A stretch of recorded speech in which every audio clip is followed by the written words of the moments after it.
Ertu með frábæra hugmynd en vantar að koma henni áfram? Þá getur þú sótt styrk. En hvar? Styrkir eru alls konar. Þeir geta verið opinberir styrkir, styrkir frá fyrirtækjum eða félagasamtökum. Áður en ráðist í umsóknir, skaltu kynna þér vel styrktarsjóði og úthlutunarreglur.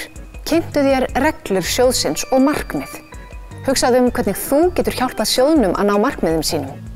Þetta er samstarf. Er þetta eitthvað nýtt?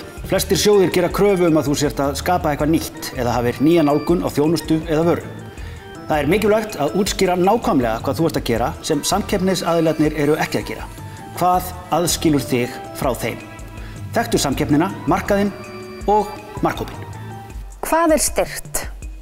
Laun og launatengd gjöld. Rekstrarvörur, aðkeypt þjónusta frá öðrum og þriðja aðila, ferðir, fundir, markaðsrannsóknir. En hvað er ekki styrkt? Vara eða þjónusta á samkeppnismarkaði. Kaup á húsnæði og tækjum. Vertu skýr í umsókninni. Minna er meira. Seldu þig og hugmyndina þína. Samfæringarkraftur og persónulegur stíll hjálpar. Talaðu hvaða ávinning verkefni getur skilað.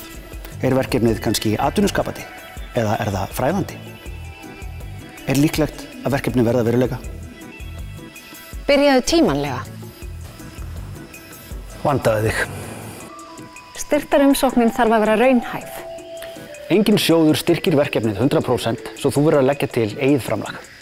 Trúverðugleiki er lykilatriði. Hugsaðu stórt en byrjaðu smátt.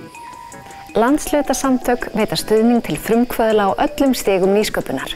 Kannaðu málið og pantaðu ráðgjöf hjá okkur.